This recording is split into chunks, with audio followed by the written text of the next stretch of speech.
السلام عليكم ورحمة الله وبركاته. الحمد لله رب العالمين، والصلاة والسلام على سيدنا محمد وعلى آله وصحبه وأتباعه أجمعين، أما بعد. أعوذ بالله من الشيطان الرجيم. بسم الله الرحمن الرحيم. الذين يأكلون الربا لا يقومون إلا كما يقوم الذي يتخبطه الشيطان من المس، ذلك بأنهم قالوا إنما البيع مثل الربا وأحل الله البيع وحرم الربا، فمن جاءه موعظة من ربه فانتهى فله ما سلف وأمره إلى الله ومن عاد فأولئك أصحاب النار هم فيها خالدون. وقال نبينا محمد رسول الله صلى الله عليه وسلم: بين يدي الساعة يظهر الربا والزنا والخمر. எல்லா புகழும் அல்லாஹ் ஒருவனுக்கே உரித்தாகுக.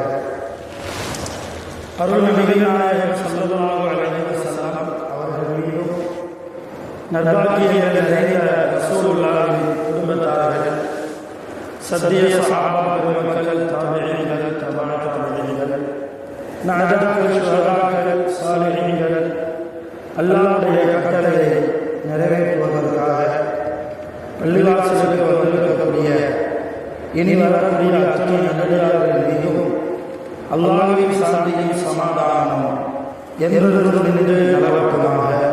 ஆமீன். எல்லாம் வல்ல அல்லாஹ்வின் ரஹ்மத்தும் மேலான மஃபிரத்தும் நம் அனைவர்கள் மீதும் முழுமையாக செலுத்துமாக. ஆமீன். வாழும் காலங்களில் அல்லாஹ்வுக்கு பயந்து வாழக்கூடிய நல்ல வாழ்க்கையை ரப்பல் ஆலமீன் நம் அனைவருக்கும் நசீபாக்குவானாக. ஆமீன். அருமையான ஜமாஅத்தர்களே, சமுதாய பெருமக்களே, அல்லாஹ்வின் கிருபையால் நபி ஸல்லல்லாஹு அலைஹி வஸல்லம் அவர்களுடைய மாதம் என்று வர்ணித்து சொல்லப்பட்ட பாக்கியம் நிறைந்த ஷஅபானுடைய மாதத்தில் இரண்டாவது ஜும்ஆவில் நாம் அமர்ந்திருக்கிறோம். பொதுவாகவே அல்லாஹ்வுடைய ரசூல் ஸல்லல்லாஹு அலைஹி வஸல்லம் அவர்கள் இந்த உலகத்திலே மனிதர்களிடத்தில் எதிர்பார்க்கிற ஒரு விஷயம், மனிதர்கள் தங்களுடைய வாழ்க்கையை ஹலாலின்படி வாழ வேண்டும்.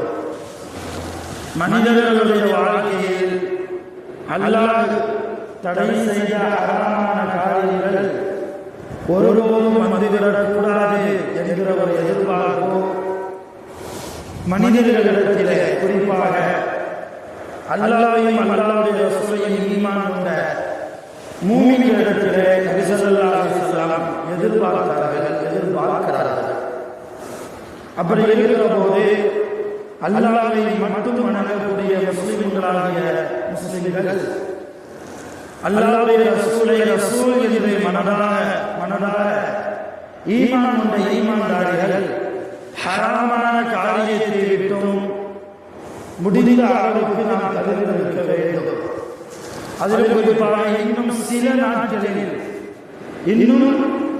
நாட்களிலேயே பாக்கியம் நிறைந்த ரமலானுடைய மாதம் வருவதால் ரமலானுடைய மாதத்திலும் நாம் தொடர்ந்து எது அல்லாஹ் ஹராமாக்கி இருக்கிறானோ, எதை அல்லாஹ் விலக்கி இருக்கிறானோ, அவனால் தடை செய்யப்பட்ட காரியத்தை நம்முடைய வாழ்க்கையில் கொண்டு வராமல் இருக்க வேண்டும்.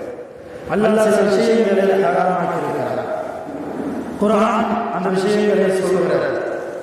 அதே போன்று அல்லாஹ் இந்த காரியத்தை ஹராமாக்கி இருக்கிறான் என்று நபி ஸல்லல்லாஹு அலைஹி வஸல்லம் அவர்களும் சில விஷயத்தை சொல்லி இருக்கிறார்கள். அந்த அடிப்படையில் எல்லா ஹராமான காரியங்களையும் ஒரே ஜும்ஆவில் நாம் பேசுவதாக இருந்தால் கண்டிப்பாக ஒரு குறிப்பிட்ட நேரத்தில் நம்மால் சொல்லி முடிக்க முடியாது. அப்படி இருக்கிற போது சமூகத்தில் மிக பரவலாக இருக்கிற ஒரு ஹராமான காரியம், முஸ்லிம்கள் ஒரு நேரத்தில் அந்த காரியத்தை விட்டும் தவிர்த்திருந்தார்கள். ஆனால் இன்றைக்கெல்லாம் அதை செய்யாவிட்டால் வாழ்க்கையை நடத்த முடியாது என்கிற அளவுக்கு அந்த காரியத்தில் ஈடுபட்டிருக்கிறார்கள் முஸ்லிம்கள். அப்படிப்பட்ட சில முக்கியமான ஒரு ஹராம் தான் வட்டி. வட்டி இருக்கிறது, அது நம்மை அழித்துவிடும். வட்டி இருக்கிறது, அது நம்முடைய கபருக்கு நெருப்பாக அமையும். நான் ஒவ்வொரு விஷயத்தையும் குர்ஆனுடைய ஆயத்தை சொல்லி நபி ஸல்லல்லாஹு அலைஹி வஸல்லம் அவர்களுடைய ஆதாரபூர்வமான ஹதீஸ்களை முன்னால் வைத்து உங்களுக்கு நான் இந்த ஜும்ஆவில் பேச இருக்கிறேன். முதலாவதாக அல்லாஹ்வுடைய குர்ஆனை நான் எடுத்துக்கொண்டால் அல்லாஹ் வட்டியை பற்றி மிக தெளிவாக குர்ஆனில் பேசுகிறார். யா அய்யுஹல்லதீன ஆமனூ, ஈமான் கொண்ட இறை நம்பிக்கையாளர்களே, லா தஅகுலு ரிபா, நீங்கள் வட்டியை சாப்பிட வேண்டாம். ரொம்ப நேரடியாகவே அல்லாஹ் தடை செய்து விட்டார். லா தஅகுலு ரிபா, நீங்கள் ஒருபோதும் வட்டியை சாப்பிட வேண்டாம். இதற்கு மேல எந்த ஒரு ஆதாரமும் தேவையில்லை. வட்டி ஹராம் என்பதற்கு இந்த ஒரு ஆயத்தை போதும். அல்லாஹ் எதை சாப்பிட வேண்டாம் என்று சொல்லி இருக்கிறாரோ அப்படிப்பட்ட வட்டியை வாங்கி வட்டியில் நம்மை பயன்படுத்திக் கொண்டு ஈடுபடுத்திக் கொண்டு நம்முடைய அன்றாட வாழ்க்கையை உணவுப் பொருட்கள் வியாபாரமாக இருக்கலாம், உணவாக இருக்கலாம், கொடுக்கல் வாங்கலாக இருக்கலாம், எதிராவது நம்முடைய வாழ்க்கையில் வட்டி கலந்து விடுமையானால் தொழிலில் எந்த பிரயோஜனமும் இல்லை. நன்கு நம்முடைய மனதில் ஆழமாக பதிய வைக்கிறது. நான் சொல்றது என்னுடைய சொந்த கருத்து அல்ல, குர்ஆனுடைய வசனங்கள். பின்னர் இன்ஷா அல்லாஹ் ஒரு வசனமாக நான் சொல்வேன். அதே போன்று ரசூலுல்லாஹ்வுடைய ஹதீஸ்களையும் நான் சொல்ல இருக்கிறேன். இப்போ முதலாவதாக அல்லாஹ் வெளிப்படையாகவே தடுக்கிறார். யா அய்யுஹல்லதீன ஆமனூ லா தஅகுலு ரிபா, நீங்கள் ஒருபோதும் வட்டியை சாப்பிட வேண்டாம்.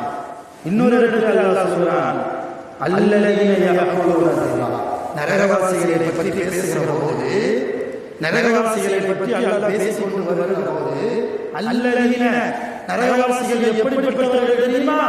மூமின்களில் சில நரகவாசிகள் இருக்கிறார்கள், முஸ்லிம்களில் சில நரகவாசிகள் இருக்கிறார்கள். அவர்கள் எப்படிப்பட்டவர்கள் தெரியுமா? அல்லதீன யஅகுலூன ரிபா, அவர்கள் உலகத்தில் வாழ்ந்தபோது வட்டியை சாப்பிட்டு வாழ்ந்தார்கள். அல்லாஹ் டிக்ளேர் பண்றான், நீ என்ன தொழுதாலும் எவ்வளவு தூரம் தான தர்மம் கொடுத்தாலும் வட்டியினுடைய சாயல் உன்னிடத்தில் இருந்து விட்டால் எல்லாம் அமலும் அடிபட்டோம். வட்டி இருக்கா? உன் தொழிலை எடுத்து குப்பையில போடுவான். உன்னுடைய நோன்பை எல்லாம் எடுத்து அல்லாஹ் முகத்தில் சுருட்டி வீசி விடுவான்.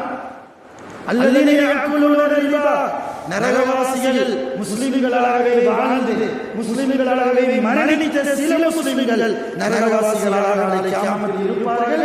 அப்படிப்பட்ட நரகவாசிகள் யார்? அல்லதீன யஅகுலூன ரிபா, அவர்கள் உலகத்தில் வட்டி பொருளை சாப்பிட்டார்கள். மஹ்ஷர் மைதானத்தில் அவர்கள் எப்படி நிற்பார்கள் தெரியுமா? லா யகுமூன இல்லா கமா யகூமுல் லதி யதகபது ஷைத்தானு மினல் மஸ், ஷைத்தானால் தீண்டப்பட்டவனாக, ஷைத்தானால் வழிகெடுக்கப்பட்டவனாக நிற்பான். அவர்கள்தான் வட்டி பொருளை சாப்பிட்டவர்கள். இப்படி வட்டியை சாப்பிட்டவர்கள் நரகத்திலே இருப்பார்கள் என்று அல்லாஹ் இந்த ஆயத்தின் மூலமாக சொல்கிறார். அருமையான பெருமக்களே, நபி ஸல்லல்லாஹு அலைஹி வஸல்லம் அவர்கள் வாழ்ந்த காலத்திலே சில காஃபிர்கள் சொன்னார்கள், வட்டி என்பது அரிபா மிஸ்லுல் பைஅ, வட்டி என்பது வியாபாரத்தை போலலாம். வியாபாரம் செய்யாமல் எப்படி ஒரு மனிதனால் வாழ முடியாதோ அதே போன்று வட்டியை துணை இல்லாமல் ஒரு மனிதனால் வாழ முடியாது என்றெல்லாம் சில காஃபிர்கள் மூளைச்சலவை சில முஸ்லிம்களை செய்ததால் அல்லாஹ் இந்த ஆயத்தை இறக்கினார். இந்த ஆயத்தில் அல்லாஹ் சொல்றான், இன்னமல் பைஉ மிஸ்லுல் ரிபா, அந்த காஃபிர்கள் சொல்கிறார்கள் வியாபாரம் என்பது வட்டியை போலத்தான் என்கிறார்கள். வஅஹல்லல்லாஹுல் பைஅ, அல்லாஹ் வியாபாரத்தை ஹலாலாக்கி இருக்கிறான். வஹரம ரிபா, வட்டியை அல்லாஹ் ஹராமாக்கி இருக்கிறான். ரொம்ப தெளிவா அல்லாஹ் சொல்றான்.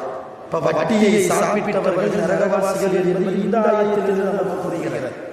வட்டியுடைய தொடர்பில் இருந்தால் நாளை கியாமத்தில் மஹ்ஷர் மைதானத்தில் அல்லாஹ்வுடைய சன்னிதானத்திற்கு முன்னால் நாம் நிற்கிறோமே, ஷைத்தானால் தீண்டப்பட்டவர்களாக, ஷைத்தானால் வழிநடத்தப்பட்ட நரகவாசிகளாக நாம் மஹ்ஷரிலே இருப்போம்.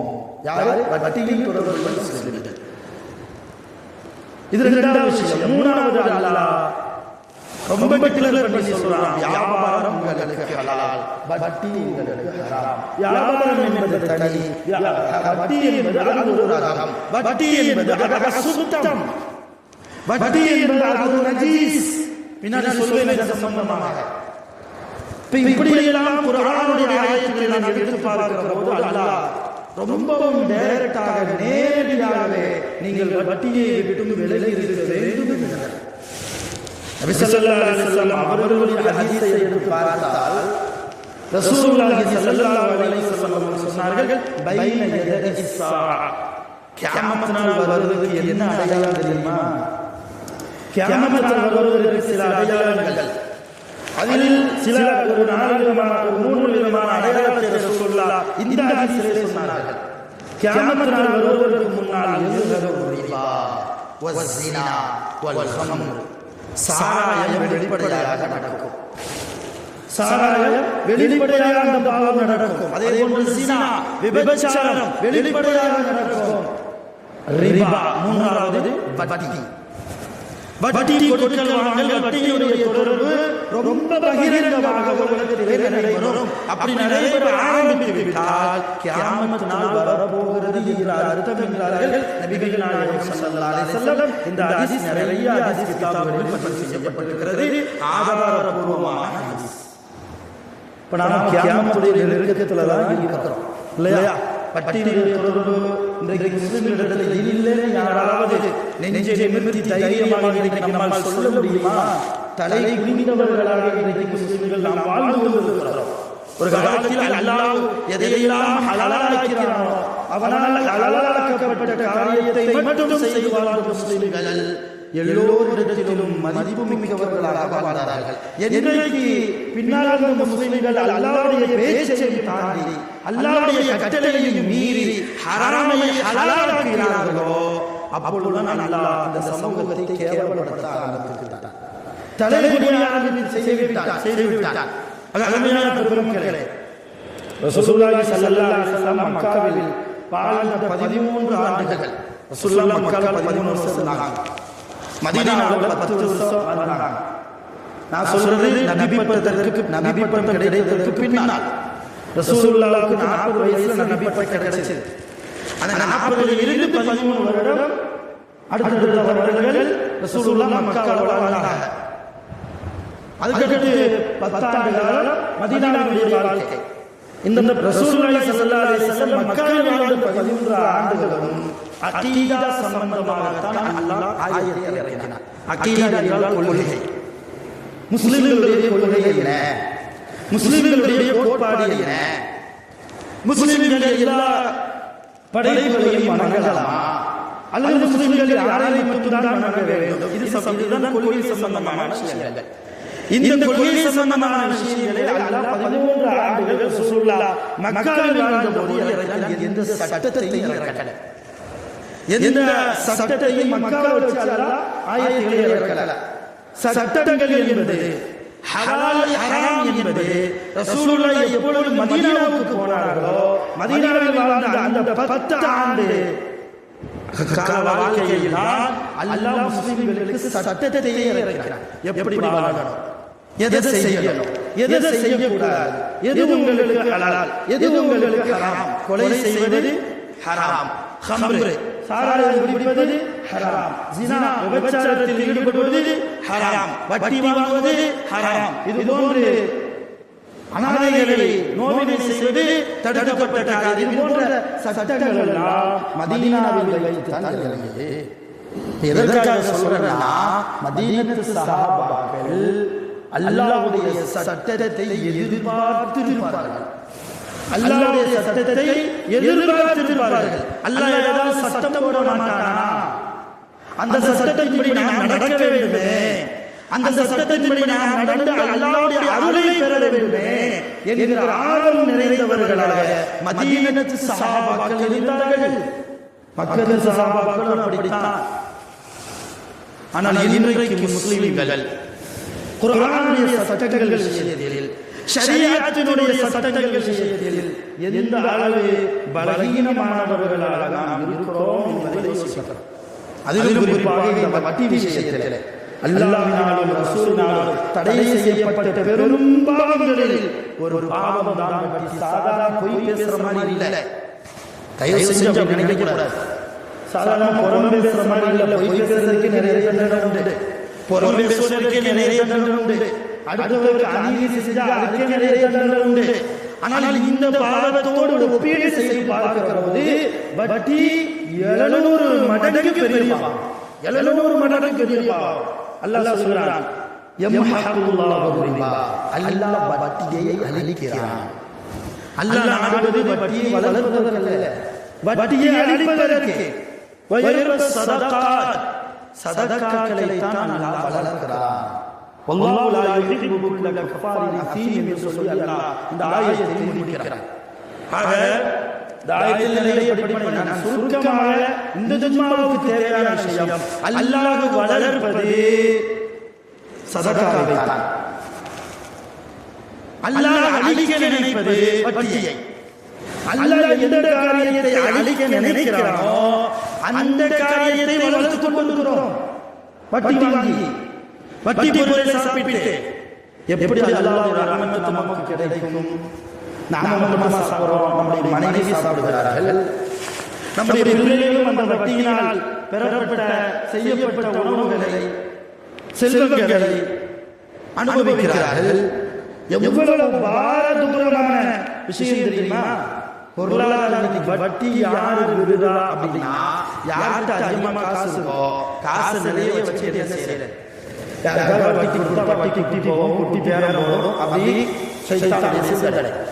அல்லாஹ் என்ன சொல்றாரு தெரியுமா? உங்களிடத்தில் செல்வம் அதிகமாக இருந்தால் சதகா செய்யுங்கள் என்கிறார். ஃபஆத்தில் குர்பா ஹக்கஹு வல் மிஸ்கீன வப்ன ஸபீல் ذلك خير للذين يريدون وجه الله واولئك هم المفلحون. யாரிடத்தில் அதிகமாக செல்வம் கொடுக்கப்பட்டிருக்கிறார்களோ அவர்கள் தம்முடைய உறவுக்காரர்களுக்கு, தன்னை நாடி வந்த மிஸ்கீன்களுக்கு, வழி போக்கர்களுக்கெல்லாம் அல்லாஹ்வுடைய திரு பொருத்தத்தை மட்டுமே நாடி சதகாக்கள் கொடுத்தால் அவர்கள் தான் வெற்றியாளர்கள் என்பார். நிறைய காசு இருக்கா, வட்டிக்கு விடு, வட்டிக்கு விட்டா நீ வெற்றியாளர் என்று அல்லாஹ் சொல்லல. அதே போன்று காசு இல்லையா, பொருளாதாரத்தில் பின்தங்கி இருக்கிறோமா, அன்றாட வாழ்க்கையை கழிப்பதற்கு சிரமப்பட்டு இருக்கிறோமா, கடன் வாங்கலாம், தவறில்லை, அது இஸ்லாம் வரவேற்கிறது. அந்த கடனை கூட எழுதி கொடுத்து வாங்குகிறே இருக்கிறது இஸ்லாம். ஒப்பந்தம் போட்டு அக்ரிமெண்ட் போட்டு வாயில நீ எனக்கு நம்பிக்கையாளர், அதனால நான் உனக்கு தர்றேன், இந்த வாயில இதெல்லாம் கூடாது மார்க்கம். ஒப்பந்தம் போட்டு எழுதி நீங்கள் பணத்தை கொடுங்கள், பணத்தை பெறுங்கள். 3வது ஜுல பெரிய ஆயத், கிட்டத்தட்ட 1.5 பக்கம் அளவுக்கு அந்த ஒரு ஆயத்தை வருகிறது. அல்லாஹ் நிறைய சட்டங்களை சொல்லுகிறார்.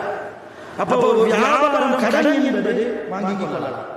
பொருளாதாரத்தில் பின்தங்கி இருந்தால் அப்படியும் முடியலையா, கடன் தருவதற்கும் யாரும் முன்வரவில்லை என்றால் ஹலாலான முறையில் எப்படி பொருளாதாரத்தை நாம் ஈட்ட வேண்டுமோ அந்த முறையில் நாம் நம்முடைய வாழ்க்கையை, வாழ்வாதாரத்தை நடத்தி கொள்ள வேண்டுமே தவிர வேற வழி இல்லை.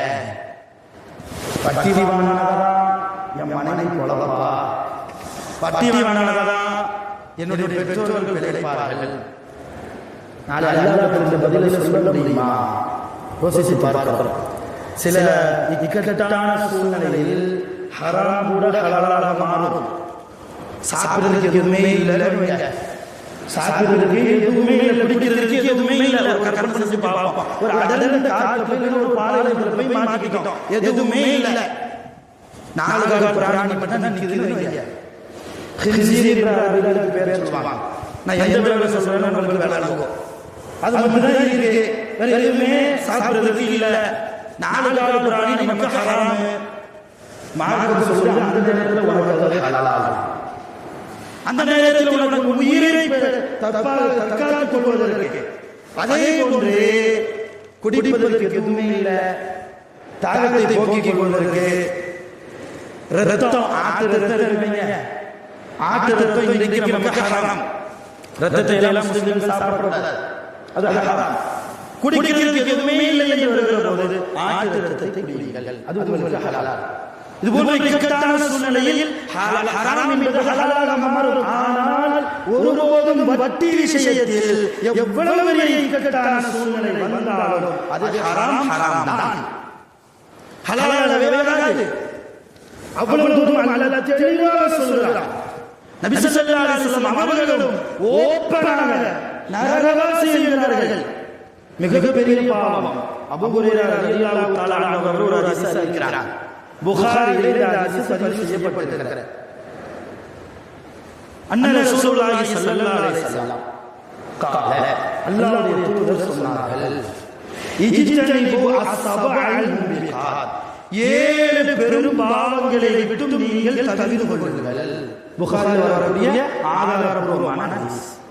ரசூலுல்லாஹி சொன்னாங்க 7 பெரும் பாவங்களை விட்டு நீங்கள் தவிர்த்து கொள்ளுங்கள். சஹாபாக்கள் எல்லாம் காலு யா ரசூலுல்லாஹ் கேட்டாங்க, அல்லாஹ்வின் தூதர் அவர்களே வமா ஹுன்ன, அந்த 7 பெரும் பாவங்கள் சொன்னீங்களா, அந்த 7 எதெல்லாம்? நீங்க சொன்னாங்கன்னா அந்த பாவங்களை விட்டு நாங்க விலகி நடக்க முடியும். அந்த 7 எல்லாம் எங்களுக்கு சொல்லி தாருங்களே என்று கேட்க ரசூலுல்லாஹ் 7 நடத்தினாங்க. முதலாவது அஷ்ஷிருக்கு பில்லாஹ், அல்லாஹ்வுக்கு ஷிர்க் செய்வது, அல்லாஹ்வுக்கு இணை வைப்பது, இது மிகப்பெரிய பாவம். இரண்டாவது சிஹர், சூனியம் வைப்பது. அடுத்த குடும்பம் நாசமா போகணும், கணவன் மனைவி 2 பேரும் பிரியணும், அவன் சொத்து பத்துகள் எல்லாம் இழந்து கைகால் முடங்கி இந்த மாதிரி நிர்கதியாக அலையணும் என்றெல்லாம் அடுத்தவருடைய சராசரி வாழ்க்கையை பாதிக்கிற அளவுக்கு சூனியம் செய்வது இரண்டாவது மிகப்பெரிய பாவம். மூணாவது கத்லுல் நஃப்ஸ் அல்லதி ஹரமல்லாஹு இல்லா பில் ஹக், ஹராமான முறையில் ஒரு உயிரை கொல்வது. அல்லாஹ்வுக்காக கொன்னாங்க, போற சஹாபாக்கள் நிறைய உயிர்களை வாங்கினாங்க, கொன்னாங்க, நிறைய காஃபிர்களை கொன்னாங்க. அதெல்லாம் ஹராம், அது அல்லாஹ்வுக்காக கொன்னாங்க. ஹராமாக ஒரு உயிரை அநியாயமாக வாங்கினால் இது பெரிய பாவம், மூணாவது பாவம். நாலாவது ரசூலுல்லாஹ் சொன்னாங்க, ஷிர்க்குக்கு அடுத்து, சூனியத்துக்கு அடுத்து, ஹராமாக ஒரு உயிரை எடுப்பதற்கு அடுத்தபடியாக நாலாவதாக அக்குலுல் ரிபா, வட்டியை சாப்பிடுவது என்றார்கள் ஸல்லல்லாஹு. மிகப்பெரிய பாவத்தினுடைய பட்டியலில் நபி ஸல்லல்லாஹு அலைஹி வஸல்லம் நாலாவது இடத்தில் வைத்தது அக்குலுல் ரிபா, வட்டியை சாப்பிடுவது மிகப்பெரிய பாவம். அஞ்சாவது சொன்னாங்க அக்குலு மாலல் யதீம், அனாதைகளுடைய பொருளை அபகரித்து சாப்பிடுவது. ஆறாவது சொன்னாங்க தவல்லா யௌம ஸஹஃபி, போருடைய நாளிலே புறமுதுகிட்டு ஓடுவது. ஏழாவது கதுஃபுல் முஹ்ஸனாத்தில் முஃமினாத்தில் காஃபிலாத், நல்ல பத்தினித்தனம் உள்ள ஒரு பெண்ணின் மீது அவதூறு பரப்புவது. இப்படிப்பட்ட 7 பெரும்பாவங்களை விட்டு நீங்கள் தவிர்த்து கொள்ளுங்கள் என்று சொன்னாங்க. இந்த ஹதீஸ் ஆதாரபூர்வமான ஹதீஸ், புகாரில வருது. இந்த 7 பெரும்பாவங்களை அல்லாஹ்வுடைய தூதர் 4வது இடத்துல வைத்ததை தான் இன்னைக்கு நாம் நடைமுறைக்கு கொண்டு வந்திருக்கிறோம். அவ்வளவு பெரும்பாவத்தை சில முஸ்லிம்கள் செய்து தொழுகைக்கு வந்தால் எப்படி தொழுகை கபூலாகும்? அவ்வளவு பெரும்பாவத்தை செய்து அல்லாஹ் பாதுகாக்க வேண்டும். அருமையான பெருமக்களே, நான் முதலில் சொன்னது போல வட்டி என்பது அது நஜீஸ், அது ஒரு நஜீஸ். பிரியாணி இருக்குது, பிரியாணி பக்கத்துல ஒரு நஜீஸை வச்சுட்டு அந்த பிரியாணி சாப்பிடுவோமா? நம்ம சாப்பிட மனசு வருமா? முதல்ல அந்த நஜீஸை அப்புறப்படுத்திட்டா நம்ம சாப்பிடுறதுக்கே உட்காருவோம். எந்த இடத்துல உட்கார்ந்து சாப்பிடுறதாக இருந்தாலுமே அந்த இடத்துல கொஞ்சம் டஸ்ட் ஏதாவது இருந்தா அதை கையில் இருக்கிற கைக்குட்டையை வச்சோ வேற ஏதாவது பொருளை வச்சோ அல்லது கையை வச்சோ ஒரு மாதிரி தடவி விட்டு தட்டி விட்டு அந்த தூசியை எடுத்து போனதுக்கு பின்னால அந்த இடத்துலயே நம்ம உட்கார்றோம். ரசூலுல்லாஹி ஸல்லல்லாஹு அலைஹி வஸல்லம் அவர்கள் சொன்னார்கள், வட்டி என்பது அசுத்தம். இன்னல்லாஹ தஆலா தய்யிபுன், அல்லாஹ் மனமிக்கவன், அல்லாஹ் நன்மமிக்கவன்.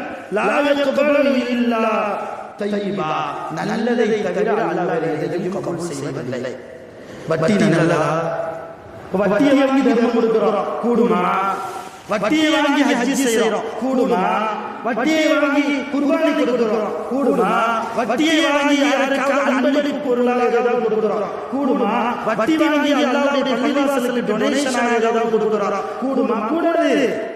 லா யக்பல் இல்லா தய்யிபா, அல்லாஹ் நல்லதை தான் கபூல் செய்வான், கெட்டதை ஒருபோதும் அல்லாஹ் கபூல் செய்வதில்லை என்று நபி ஸல்லல்லாஹு அலைஹி வஸல்லம் அவர்கள் கூறியதை நாம் பார்க்கிறோம். இன்னொரு பாரதூரமான ஹதீஸ் ரசூலுல்லாஹ் சொல்லியிருக்கிறாங்க, அதையும் நாங்கள் சொல்லணும். அப்துல்லாஹ் இப்னு மஸ்ஊத் ரலியல்லாஹு சொன்னாங்க. அப்துல்லாஹ் இப்னு மஸ்ஊத் ரலியல்லாஹு, நான் சொல்றதெல்லாம் சும்மா என்னுடைய அரபி ஞானத்தை வச்சு நானே ஜோடித்து கொண்டு வந்த வார்த்தைகள் அல்ல.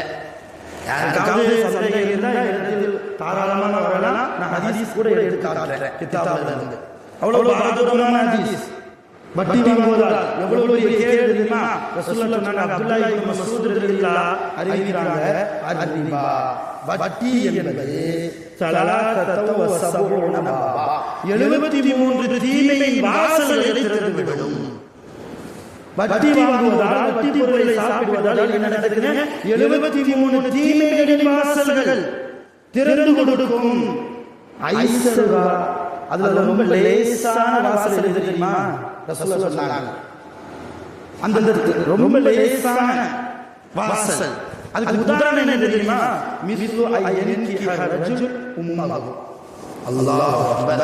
ஒரு மனிதன் தன் அம்மாவை நிக்காஹ் செய்வதை போல, ஒரு மனிதன் தன் தாயை நிக்காஹ் செய்வது போல என்றார் நபி ஸல்லல்லாஹு அலைஹி வஸல்லம். வட்டி வாங்குவதால் 73 தீமைகள், தீமையுடைய வாசல்கள் திறக்கப்படுகிறது.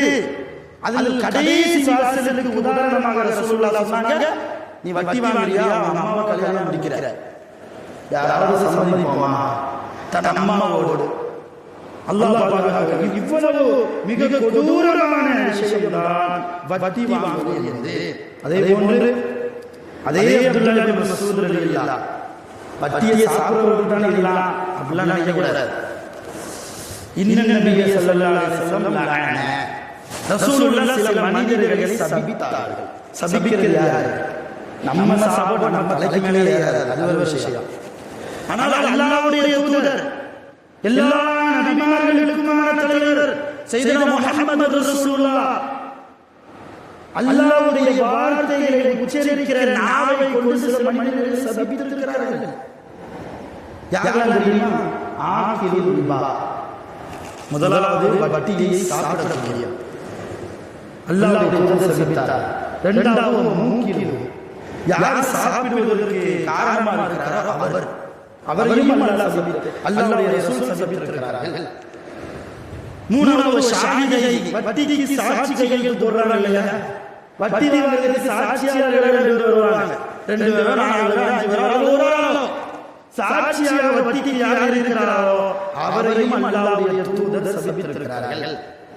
நாலாவது வகாத்திபு, இந்த வட்டியினுடைய கணக்கை எழுதுறதுல அவர் வட்டியை சாப்பிடல, அவர் வட்டியை சாப்பிடல, வட்டியினுடைய பணத்தை அவர் பெறல, வாங்கி தான் கொண்டாடி போய் பிள்ளைகள் போய் அவர் கொடுக்கல. ஆனால் வட்டியினுடைய கணக்கை எழுதுவாரே அவரையும் அல்லாஹ்வுடைய ரசூல் சபித்திருக்கிறார்கள். எவ்வளவு பாரதூரமான காரியம். அருமையான பெருமக்களே, நான் பயானினுடைய துவக்கத்தில் சொன்னது போல நபி ஸல்லல்லாஹு அலைஹி வஸல்லம் அவர்களுடைய மாதமாக இருக்கிற இந்த ஷாபான் ரொம்ப அல்லாஹ் பயப்பட, அடுத்து இன்னும் சில நாட்களில், இன்னும் 2 வாரங்களில் பாக்கியம் நிறைந்த ரமலானுடைய மாதம் நம்மை அடைய இருக்கிற இந்த நேரத்தில் அல்லாஹ் எதையெல்லாம் ஹராமாக்கினானோ அந்த அல்லாஹ் ஹராமாக்கிய விஷயங்களில் ஒரே ஒரு விஷயத்தை நான் ஜும்மால சொல்லியிருக்கிறேன், வட்டி மட்டும்தான். இன்னும் நிறைய இருக்கிறது, வாய்ப்புகள் கிடைக்கிற போது நாம் பேசலாம் இன்ஷா அல்லாஹ் தஆலா. கூடுமான வரைக்கும் வட்டியை விட்டு தவிர்ப்போம். நம்முடைய உள்ளத்தை சுத்தமாக்கினால், நம்முடைய உள்ளத்தை விசாலமாக்கினால் அல்லாஹ் விசாலமானவன், அவன் நம்முடைய வாழ்வாதாரத்திற்கு அவன் பொறுப்பெடுத்துக் கொள்வான். நம்மை படைத்த ரப்பல் ஆலமீன் அவன்தான் நம்மை படைத்தான். தாயுடைய கருவறையில் நாம் இருந்தபோது ரிஸ்கை நமக்கு கொடுக்க தெரிந்த அல்லாஹ்வுக்கு இந்த உலகத்தில் வாழ்கிற நமக்கு ரிஸ்க் கொடுக்க தெரியாதா? தாயுடைய கருவறையில் வச்சுதான் நான் கொடுப்பேன், நீ உலகத்தில் வாழும்போது அப்படின்னு அல்லாஹ் நம்மை கைவிட்டான். ஒரு ரோதம் அல்ல, ஹராமான சோதனை வரும், வாழ்க்கையில் சோதனை வரும், சில கஷ்டங்களை கொடுப்பான். எதற்காக தெரியுமா? அந்த கஷ்டங்களின் போது மூமின்கள் பொறுமையாக இருக்கிறார்களா? தொழுகை தொடர்பில் இருக்கிறார்களா, அல்லாஹ் மீது நிராசை அடையாமல் இருக்கிறார்களா, துஆவின் தொடர்பில் இருக்கிறார்களா, அல்லாஹ்வை வெறுக்காமல் இருக்கிறார்களா என்பதை பார்ப்பதற்காகத்தான் அல்லாஹ் மூமின்களுக்கு சோதனை தருகிறார். அந்த சோதனையை நாம் ஜெயித்து விட்டால், வெற்றி கண்டு விட்டால் நம்முடைய கபூர் நமக்கு வெற்றி, நம்முடைய கியாமத் நமக்கு வெற்றி.